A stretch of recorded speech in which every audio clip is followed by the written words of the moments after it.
अस्सलामुअलैकुम जी, welcome back to another vlog. और आज का व्लॉग जो है वो सुबह से शुरू करते हैं। और आज का व्लॉग आप लोगों के लिए उस टाइम ख़ास है अगर आप इसको पूरा देखेंगे, क्योंकि आज मैं आपको बताऊंगी कि हम ऐसा क्या खा रहे हैं कि ना सिर्फ हमारी ज़िंदगी कम हो रही है बल्कि हमारे लिए बहुत से मसाइल जन्म ले रही है जिसका हमें पता ही नहीं है। तो व्लॉग का आगाज़ कर लेते हैं। और ये मेरा सूट है जो मैंने बीच ट्री से लिया था, ये मैंने आपको उसका लोगो दिखा दिया है। अब सूट के बारे में बात कर लेते हैं। ये सूट मैंने तकरीबन सेल में उठाया था 5,000 का, और ये 2 पीस सूट था। चादर कहाँ से आई उसका भी कहानी अलग है, वो कहानी हमें आपसे बात करूंगी। देखिए इसकी एम्ब्रॉयडरी देखते हैं, सिर्फ व्हाइट और ग्रे और ऑरेंज कलर का, क्योंकि कोयटा में बहुत ज़्यादा ठंड है। इतनी ठंड है कि माइनस में टेम्परेचर चला गया। और पिछले ब्लॉग में मैंने आपको बताया भी था कि यहाँ पे बर्फबारी हो रही है।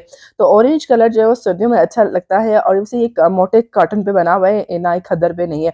देखिए ऑरेंज कलर की वजह से मैं इसको सर्दियों में कैरी कर रही हूँ। अच्छा राय, ये चादर जो है वो किसी और सूट की है, लेकिन इसके साथ ये मैच कर गई थी।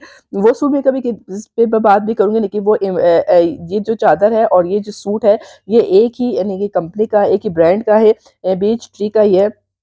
लेकिन ये किसी और सूट की चादर, लेकिन देखिए आप देखिए मैच करके इसमें ब्लू एम्ब्रॉयडरी भी है। देखिए और इसके स्लीव्स मुझे बहुत ही अच्छे लगे थे।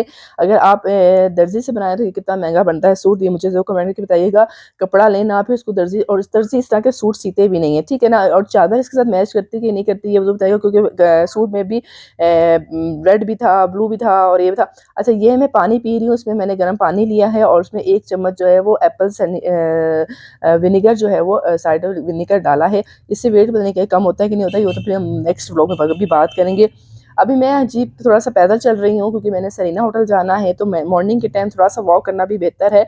और जो मैंने जूते कैरी किए हैं ये बिल्कुल भी कंफर्टेबल नहीं थे, ये मुझे बिल्कुल भी चलने में आसानी नहीं दे रहे थे, लेकिन मैंने फिर भी ब्लॉग पे मैंने कहा बनाना है और आपको बताना भी है। ये जो जूते हैं ये मैंने बाटा से लिए थे, स्लीपर्स टाइप थे, और लेकिन बस मैंने ले लिए थे, 1500 के मुझे मिले थे, लेकिन मुझे कंफर्टेबल नहीं लगते।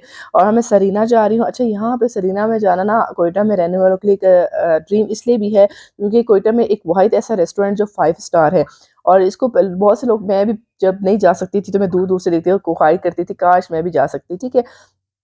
नो अब मैं सरीना को ओवरऑल ये वो पॉइंट ऑफ व्यू है, जब आप सरीना कोयटा सर्च करते हैं तो गूगल में तो ये तस्वीर वहाँ नज़र आती है जहाँ पे ये फवारा टाइप जो है ये आपको नजर आता है। अच्छा ये मिट्टी कलर का इसको पे पेंट किया हुआ है, और इसके अंदर बाजार भी है मुख्तलिफ, ये 5 स्टार होटल रेस्टोरेंट भी है, होटल भी है, पूरे कोयटा का एक वाहिद ही है, ठीक है। यहाँ पे हम आ गए हैं। ये मेन मकसद जहाँ पे आने का ये है कि यहाँ पे आपको हमें बताया जाएगा और आपको मैं बताऊँगी अपनी ज़बानी कि ये ITF क्या है, ठीक है। ITF हमारी ज़िंदगी को कैसे ख़त्म कर रहा है, इनफर्टिलिटीज़ कैसे ख़त्म हो रही है, बाजपन कैसे बढ़ रहा है, मौत के मुंह में हम कैसे जा रहे हैं, ज़िंदगी में बीमारियां हमें कैसे हो रही हैं। अच्छा अब तक सेमिनार स्टार्ट नहीं हुआ तो मुझे बहुत जल्दी थी यहाँ आने की, मैं बड़ी बेताब थी यहाँ आने के लिए, ताकि मैं पहले आ जाऊँ। सिर्फ एक आध बंदा आया हुआ था और कोई भी नहीं था।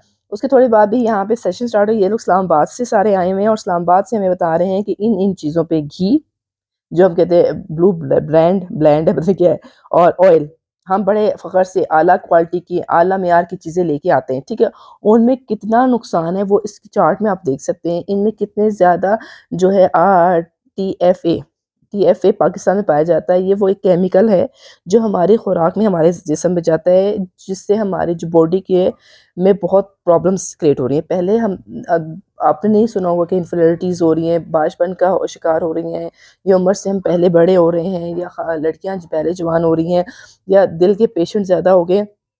TFT ना हमारे ब्लड में जाके हमारी ज़िंदगी को मौज़र सेहत कर रहा है, यानी कि हम आराम से घी खाते हैं। घी को इसमें घी, मक्खन, ब्लू ब्रांड है, ये जो भी है उन सब में ये चीज़ें पाई जाती हैं। इनकी ये सर्च थी, और रिसर्च के मुताबिक जो है जब हम ये खाते हैं तो बच्चों की जो ग्रोथ है वो उससे पहले हो जाती है, लेकिन उनकी हाइट नहीं निकलती, क्योंकि वक्त से पहले इनको ऐसा केमिकल दे रहे थे जिससे वो जवान जल्दी हो जाते हैं, जिसकी वजह से उनकी हाइट जो है वो बढ़ती नहीं है। तो ये रेशो पाकिस्तान में सबसे ज़्यादा होती जा रही है, क्योंकि यहाँ पे जो केमिकल यूज़ किया जाए उसकी मकदार बहुत ज़्यादा है, और घी को साफ़ करने के लिए ये केमिकल होता है। इसके अलावा मुख्तलिफ खुराक के अंदर भी ये केमिकल होता है, लेकिन ज़्यादातर ये घी के अंदर होता है, क्योंकि घी जब जिस चीज़ से बनाया जाता है उसको सफाई की ज़रूरत होती है। उसके बाद NCDS, ये वो केमिकल है। आप देख सकते 2006-16 में इसमें 10 में से 6 बंदे जो है वो डिजीज़ का शिकार हुए, इनको उसमें बीमारियां ज़्यादा हुई, जबकि 2016 में जो 10 में से 3 जो बंदे वो मर चुके थे। वो खुराक कौन सी थी? वो खुराक थी हमारे बर्गर, हमारे चीज़, हमारे पिज़्ज़ा, हमारे चिकन, ये थी। अच्छा, अब पाकिस्तान का जो रेशो है ना वो बढ़ रहा है। 2021 की रिपोर्ट के मुताबिक पाकिस्तान में डायबिटीज़ जो है वो सबसे ज़्यादा रिकॉर्ड की गई है और इसकी सबसे बड़ी वजह 2 केमिकल्स हैं, ठीक है? दोनों केमिकल्स घी में आते हैं और एक हमारी वो खुराक जो हम खाते हैं बर्गर फैमिलीज़, जिसे हमें बर्गर कहते हैं, चिप्स कहते हैं, ये सारी खुराक जो हम बाहर से खाते हैं वो इसकी वजह से हमारी ज़िंदगी को अच्छा जिसकी वजह ये जो हम खाते हैं खुराक और ये जो फैट हमारे अंदर जाता है, ये जो केमिकल हमारे अंदर जाता है वो जाके क्या कहता है कि हमारे अंदर जो है वो एक ज एक केमिकल क्रिएट करता है, यानी कि एक चर्बी की लहर के क्रिएट करता है जिसकी वजह से हमारी जो ज़िंदगी है वो ख़तरनाक हद तक हो जाती है ख़त्म। अच्छा, TFA पाकिस्तान में सबसे ज़्यादा रिकॉर्ड किया गया है, ठीक है? लेकिन अब अफ़गानिस्तान को देखें जो शुरू में आपको नज़र है वो कम है। यानी कि अब पाकिस्तान वाले अफ़गानिस्तान से भी आगे निकल गए और ये हमारे रेशो बढ़ता जा रहा है, कम नहीं हो रहा।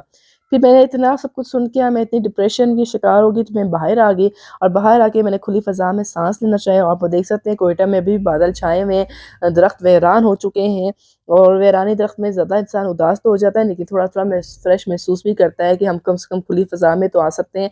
या हम अपनी खुराक पे तो कंट्रोल नहीं करेंगे, हम बीमारियों का शिकार हो जाएँगे, जो भी है व्हाटएवर हम करेंगे लेकिन नहीं। उसके बाद हम फिर जो हमने खुराक के बारे में पढ़ा है तो हम यहाँ पे पहुँच गए हैं खुराक की खाने के लिए और ये है सरीना होटल का 5 स्टार होटल का खाना है जिसके लोग तरसते हैं खाने के लिए। वो लोग जो अफ़ोर्ड कर सकते हैं वो नहीं, जो नहीं कर सकते वो। तो यहाँ पे सूप वग़ैरह था, ओवरऑल बहुत सी चीज़ें थी। अच्छा, मुझे ना अभी बताइए ये तांबे पे बना हुआ खाना है। आप यकीन करें अगर हम तांबे में खाना अगर बनाएँ ना, तो हमारी खुराक में एक जान आ जाती है। जो बीमारियों से हम नहीं लड़ पाते, वो हम लड़ पाएँगे। तो ये तांबे के बर्तन मुझे बहुत अच्छे लगते हैं। पहले ज़माने में लोग यूज़ करते थे और अब हम यूज़ नहीं करते हैं और जिसकी वज़ह से हम बहुत ही मुश्किलात का शिकार हो गए। अब हम नॉन स्टिक का में खाते हैं। अच्छा, जो हमारे पुराने लोग थे ना, वो बहुत अच्छे थे। वो हमें सही गाइड करके गए थे। लेकिन क्या किया हमने अपने आप को हाई-फ़ाई बनाने के लिए, हमने आपको ऊँचा बनाने के लिए, हमने अपने आप को के लिए हमने उनकी बातें रद्द करके अपने एक नई दुनिया बसा ली। अब देखिए इन तमाम खानों में ना वही केमिकल है, TFA, ठीक है? लेकिन हमने खाना है। तो आप खाएँगे या नहीं खाएँगे मुझे ज़रूर बताइएगा और ये ब्लॉग थोड़ा-सा इन्फॉर्मेटिव था। अच्छा लगा तो लाइक करें, शेयर करें। अल्लाह हाफ़िज़।